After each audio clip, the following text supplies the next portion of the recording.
I remember as a teenager, particularly at university, explaining on a number of occasions that because of my Christian beliefs, I wished to remain celibate until marriage. And although these Christian ideals concerning sex were considered old-fashioned, out of date and restrictive, there was still a certain amount of respect given to them and an admittance that they might actually be a good idea.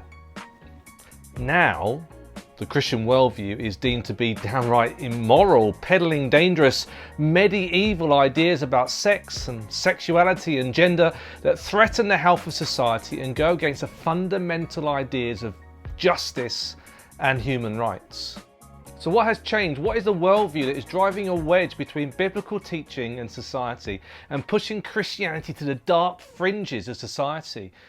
And where does it leave people like me and people like you when it comes to each of us figuring out how to make our way through the difficult conversations, the uncomfortable decisions, and our own internal feelings? Now, as I start this series, I want to highlight just a few important things. Firstly, number one, I'm a Christian pastor, therefore I'm offering what I believe to be a Christian understanding and response to this topic. I'm also a white, male, middle-aged, heterosexual, so my first-hand knowledge of many of these topics are limited. Two, I recognise with humility that my beliefs and understandings around some of these topics may change over time. So all I can offer is what I sincerely believe to be true now. Three, I understand that this is not, for many people, a topic to be discussed intellectually, but a life-altering issue that has brought much trouble, heartbreak and soul-searching, and that the church's best response is to show love, kindness and compassion, and not to fall into the temptation to draw battle lines and hold theological standpoints. We are talking about real people here. And then number four, this is a massive subject, and no one talk or video is enough to do the topic justice. That's why we're taking a whole month to look at this topic, and even then we're only scratching the surface. So, if you want to know what we as a church community think about sex and sexuality, please stick with us. Don't just grab a soundbite from one talk, but instead persevere and explore this topic with us so that we can learn together. I heard a quote recently that said, "There is no correct position, only a correct position of the heart." Humility, mercy and love towards those who the culture war would have us view as enemies. And with that in mind, let's get started. Part 1. What glasses are you wearing? The other week I went for an eye test. Now I was pretty confident that I didn't need glasses, but I wanted to go just to check on the health of my eyes. You know, I'm getting to that age where things are starting to go wrong. And much to my shock and disappointment, the optician recommended that I start wearing reading glasses. So I was suddenly faced with the task of choosing myself 2 pairs of glasses. It was a buy one, get one free deal. And I must admit, it was really difficult, faced with all these different options, different sizes, different shapes. So I tried on a few, chose 2 and hoped that they would be okay. But the reality is we are all wearing special glasses, lenses through which we view, understand and interpret the world around us. It's what we commonly know as our world view. And yet we don't really choose it, even if we think we have, because our choice is influenced by a number of factors.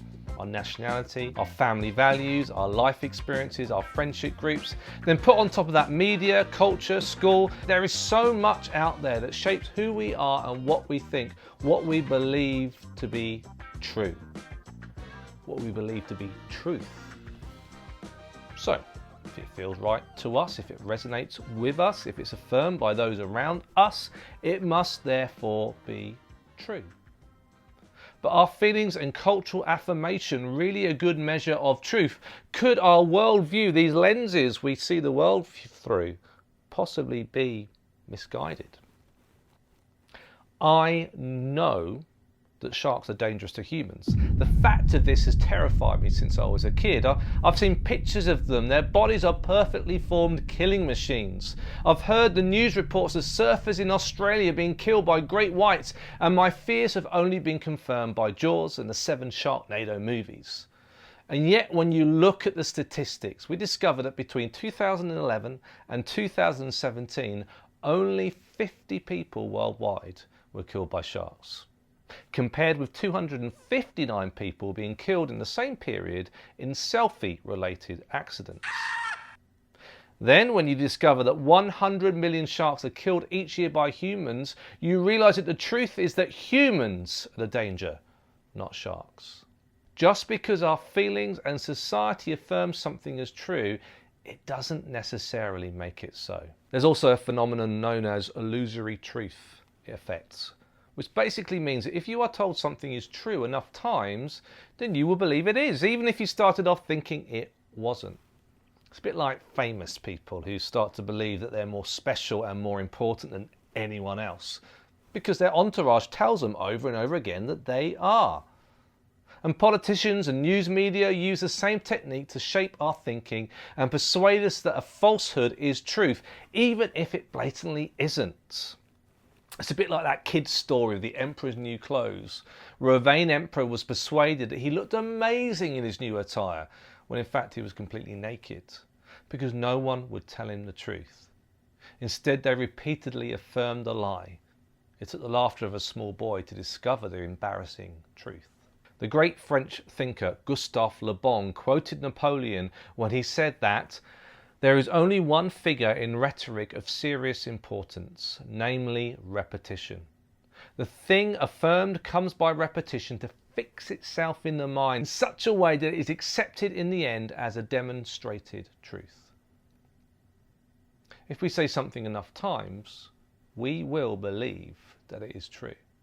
What we believe, what we feel to be true, is highly susceptible to influence. So in this first part of our teaching series, let's look together at sex and sexuality. Let's unpick why we believe what we believe, what our worldview is with regards to what it means to be human, and how that affects our attitudes towards sexuality.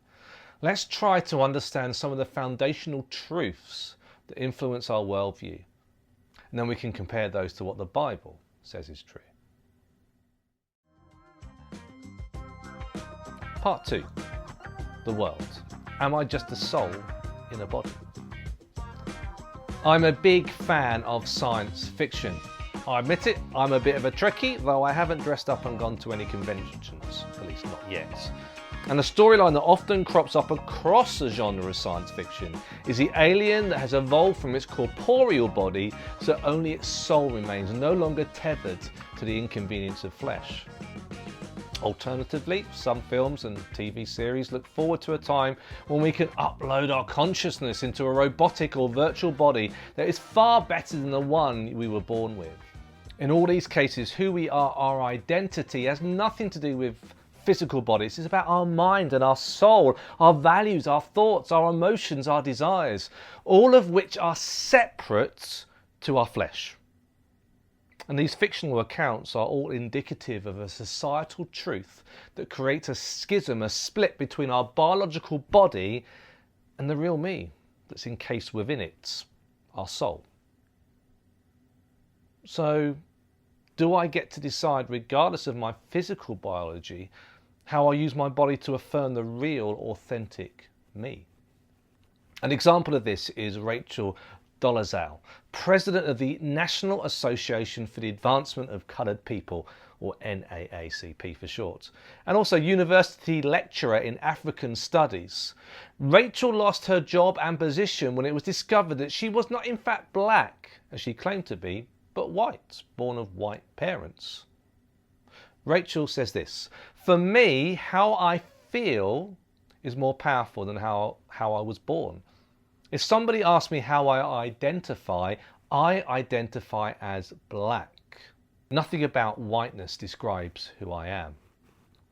Or there's the Dutch positivity trainer Emil Ratelband, who tried to change his legal age from 69 to 49. arguing that he felt discriminated against due to his age, affecting his employment chances and also his success rate on the dating app Tinder. This is what he says. He says, "We live in a time when you can change your name and change your gender. Why can't I decide my own age?" Now, these are obviously extreme examples, but in some ways, not really. Because when it comes to sex and sexuality, there is no need to be constrained by our biology. A body is just a body. The real me is separate. So why not use our bodies as tools to bring us satisfaction and pleasure?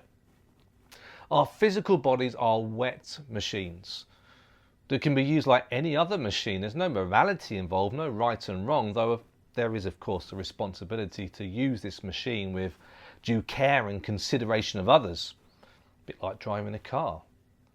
So when it comes to having sex, the pleasure you can derive from the act itself can be separated from your person. As Tina Turner sang, "It's physical, only logical. You must try to ignore that it means more than that. What's love got to do with it? What's love but a second-hand emotion? What's love got to do with it? Who needs a heart when a heart can be broken?" It's this separation of body and soul that fuels the belief, the truth, that sex can be detached from your emotions. A New York Times article explains, "You just keep it purely sexual, and that way people don't have mixed expectations and no one gets hurt.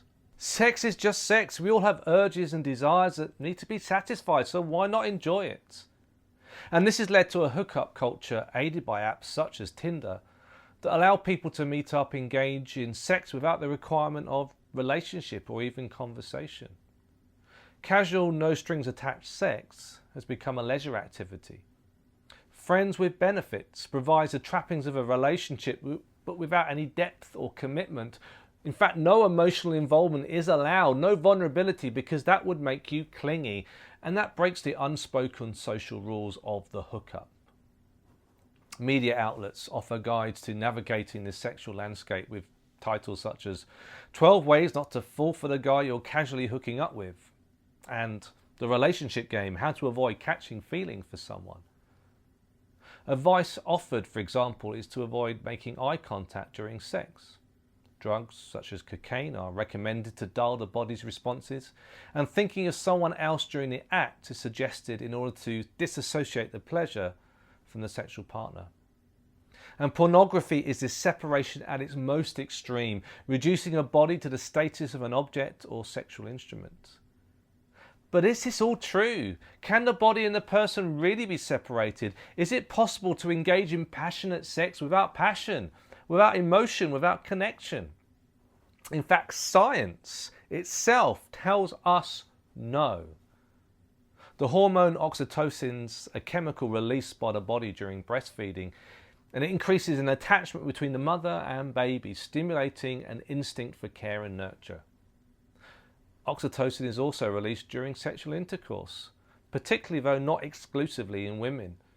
The sexual act itself, through the release of oxytocin, creates a sense of trust and commitment. You are creating a chemical bond. For men, the chemical is vasopressin, which stimulates feelings of intimacy and bonding. Our own bodies are betraying us. Permissive and open relationships, multiple sexual partners, promiscuity cause men and women, though particularly women, to use emotional detachment as a form of defense against being hurt. Because the reality, the truth, is that human bodies cannot be as easily separated from our minds as we would wish to believe. As Dr. Nancy Pearcey writes in her book, Love Thy Body, the hookup culture is unraveling the social fabric. It produces isolated, alienated adults who come together temporarily for physiological release. By repeatedly breaking up or never connecting in the first place, many people fail to learn how to form strong, resilient bonds needed to create happy, fulfilling, long-term marriages and families. Society may tell us that our bodies are just sexual tools, and that by learning to protect and encase our internal authentic identities, that we can use them safely for sexual pleasure. But the true measurable reality is that improper use of our physical selves damage our emotional and psychological selves. Part 3, the Bible. So what does the Bible tell us about our humanity and how that affects our attitude to sex? And is it really possible that words written a couple of thousand years ago can be relevant now? Well, we're going to take a dive into the book of 1 Corinthians. It's got a 1 in front of it because there are 2 books, letters in fact, written to a group of Jesus followers in the Greek city of Corinth.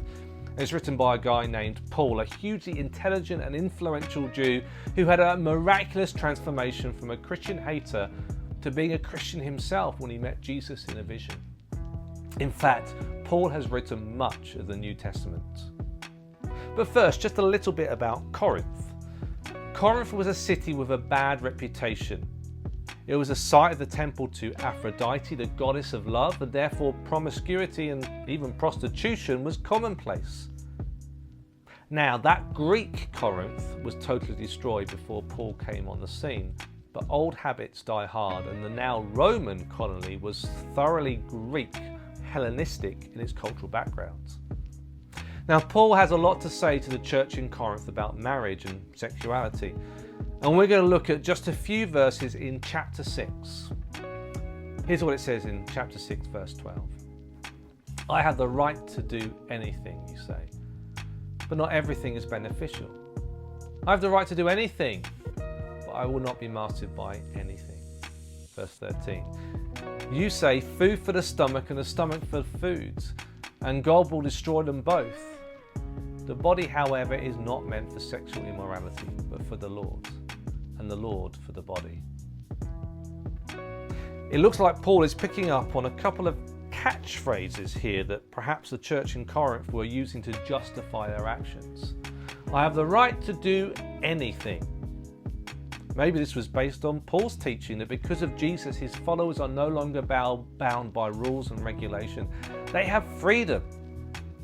But rather than seeing that as freedom to do good and love others, these guys were misusing it to mean that they are free to do whatever they like. Paul's answer? Not everything is beneficial. And some things will enslave you, become master over you. So, well, I'm free to cycle without a helmet, but I might be asking for trouble. I'm free to smoke as many cigars as I want, but I might not be able to stop when I want to. Likewise with sex, I'm free to do whatever I want with whomever I want, but I may find that the damage adds up, perhaps without me even knowing. And I may find that sex has gained control and mastery over me, rather than the other way around. But Paul picks up on another little catchphrase. Food for the stomach and the stomach for food, and God will destroy them both. And this is based on a Greek idea of separation between an eternal soul and a perishable body. My body is just a tool, a machine which I can use to sate my desires. Having sex is no different from eating food. It's a normal, natural, physical desire that needs to be satisfied. Sound familiar? Well, Paul doesn't agree with this reasoning. Yeah, the stomach is made for digesting food, but the body is not made for sexual immorality. And what does Paul mean by sexual immorality? Well, basically any sexual act that is outside of a committed marriage.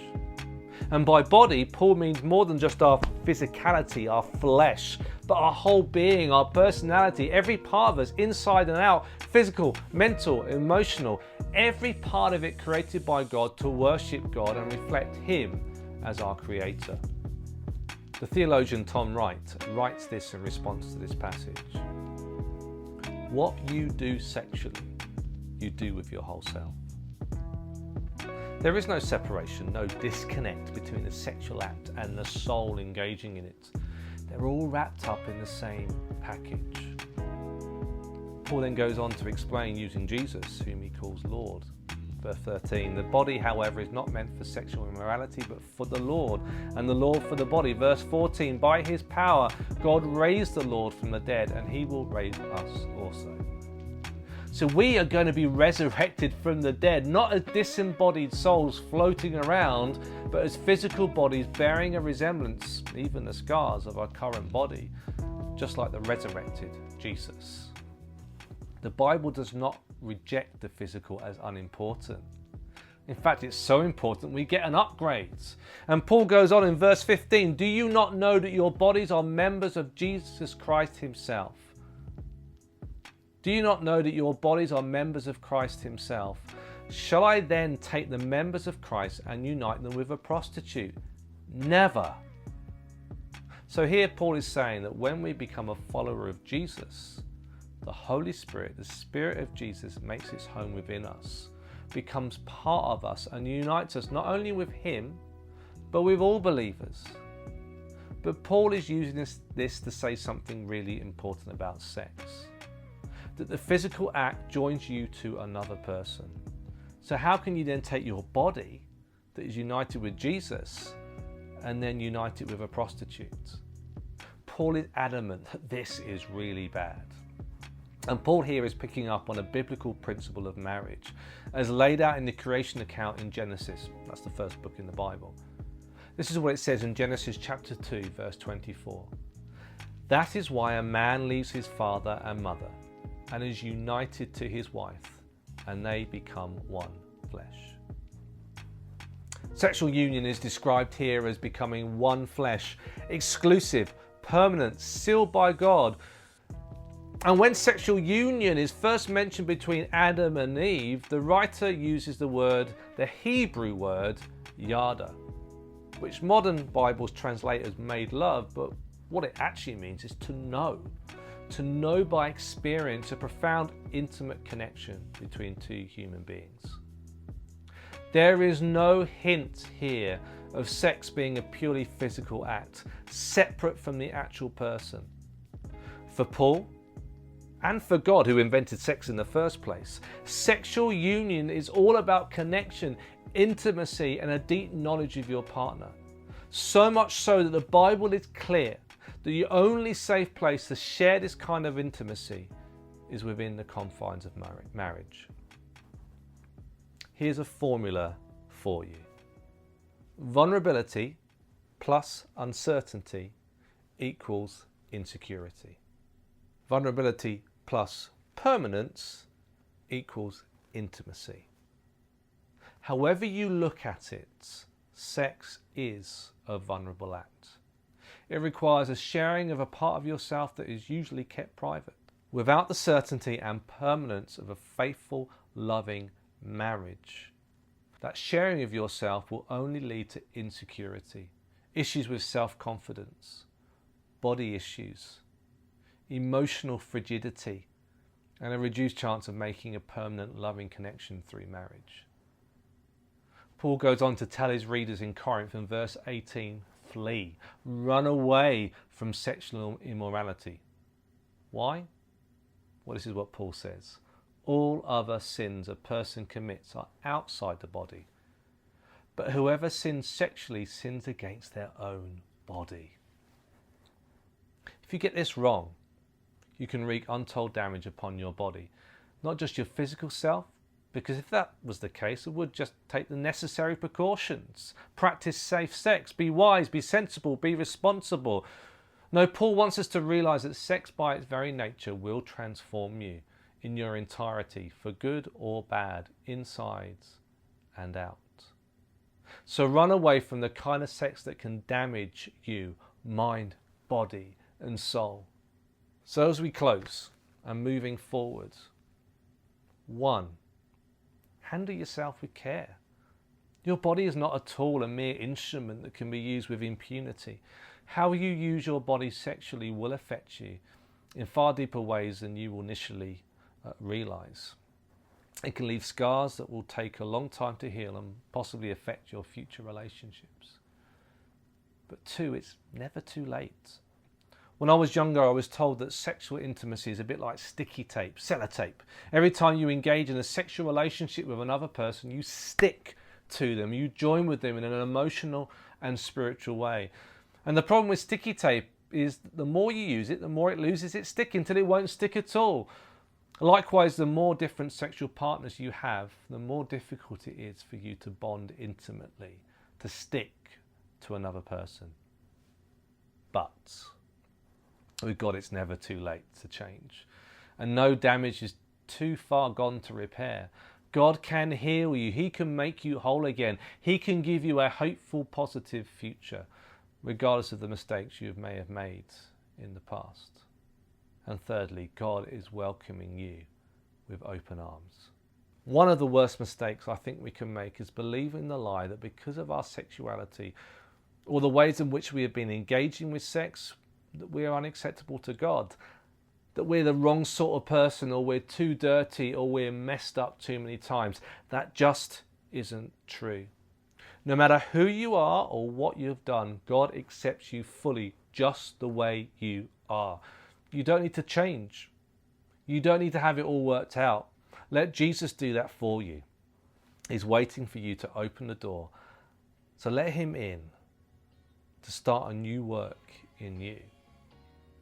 All you need to do is ask. Hey guys, thank you so much for listening to this talk. Hopefully you found it interesting, and hopefully you found it challenging as well. And if you want to find out a little bit more about where we're getting this from, then there's a separate video which talks about the books, the resources, the podcasts that we're engaging with as we talk about this subject. And that's me and Becky talking about that. So do find that, follow the link to that on YouTube. And if you have any questions, you can contact us at scottquestions@hawleybaptist.org.uk, and we would love to engage in a conversation with you and try and answer those questions if we can. So thank you for watching. Do subscribe to our YouTube channel. Do find us and follow us on Facebook and Instagram, and do make a connection with us. Thanks.